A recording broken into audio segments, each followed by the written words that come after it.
विधानसभा चुनाव में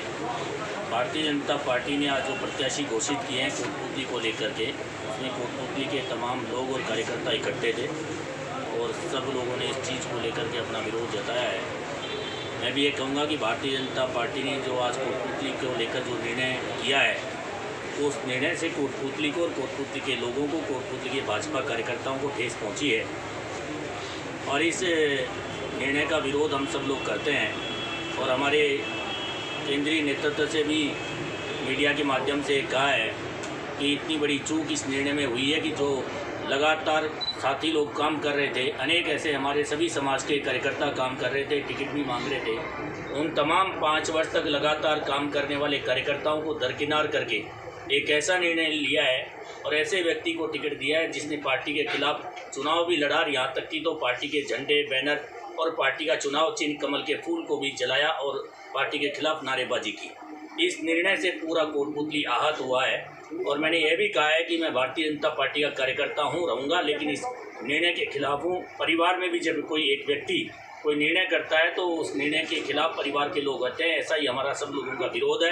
कि यह निर्णय पार्टी को और इस कोटपुतली को तोड़ने वाला है और इस निर्णय से कोटपुतली को कहीं ताकत नहीं मिलेगी। हम सब लोग मिलकर के कोटपुतली के लोग और कार्यकर्ता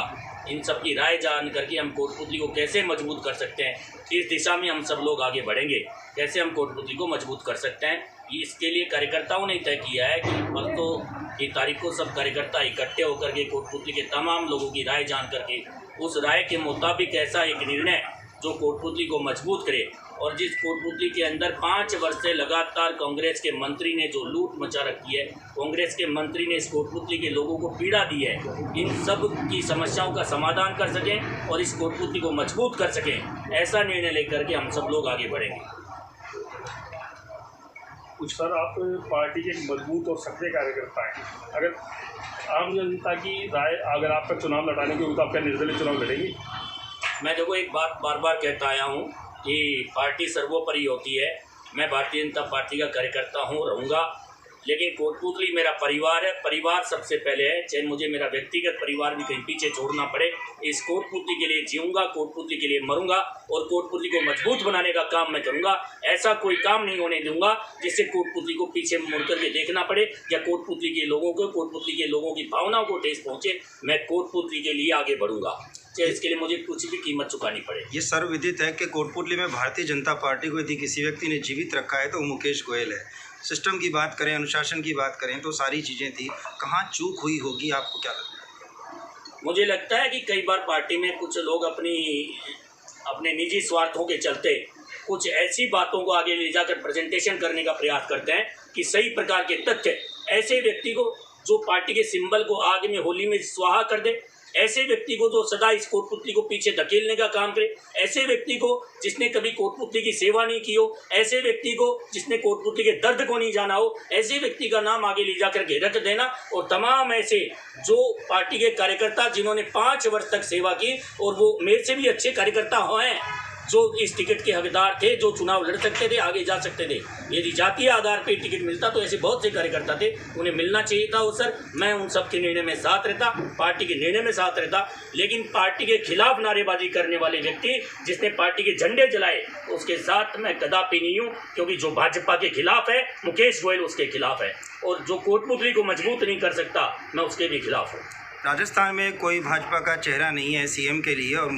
प्रधानमंत्री नरेंद्र मोदी खुद एक चेहरा है, और यदि इस तरह के डिसीजन उन्होंने लिए हैं तो मैं समझता हूँ कोटपुतली में स्वयं ये पहली हार होगी प्रधानमंत्री की। आपकी बात से पूर्णतः सहमत हूँ। प्रधानमंत्री जी ने कहा है कि भारतीय जनता पार्टी का कोई चेहरा नहीं है, कमल का फूल ही चेहरा है, कमल का फूल ही प्रत्याशी है। लेकिन जिस व्यक्ति ने कमल के फूल को जलाया हो, मैं उस व्यक्ति के खिलाफ हूँ, इस निर्णय के खिलाफ हूँ, और इस निर्णय के खिलाफ मैं पुनः केंद्रीय नेतृत्व से, भारतीय जनता पार्टी से आग्रह करूंगा कोटपुतली के निर्णय को लेकर के पुनर्विचार करें और जिन लोगों ने ये तथ्य छुपाए हैं, उन तथ्य को छुपाने वाले लोगों को इस भारतीय जनता पार्टी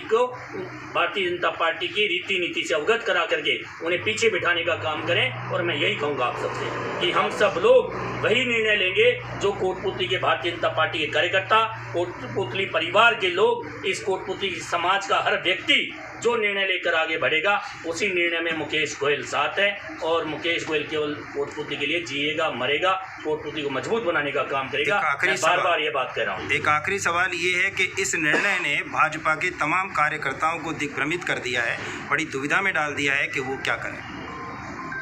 मुझे बहुत से लोगों के फ़ोन आए, आखिर सर्वे क्या होते हैं, आखिर पार्टी के कार्यकर्ताओं की राय कैसे ली जाती है, आखिर पार्टी कैसे गलत निर्णय तक पहुंच जाती है, इन सब चीज़ों के उत्तर देने के लिए अभी तो मैं भी निरुत्तर हूं और मैं भी प्रयास करूंगा केंद्रीय नेतृत्व से, अन्य लोगों से जानने का कि किस प्रकार गलत निर्णय कैसे कर बैठे। पीएम मोदी की मॉनिटरिंग में राजस्थान चुनाव हो रहे हैं और फिर अगर इस तरह से टिकटों का वितरण होता है तो क्या उनकी मॉनिटरिंग पर सवाल? देखिए, एक अकेला व्यक्ति सारे परिवार को और एक व्यक्ति का घर का मुखिया भी सब चीज़ों को चलाता है, लेकिन कई बार घर के परिवार के सदस्य भी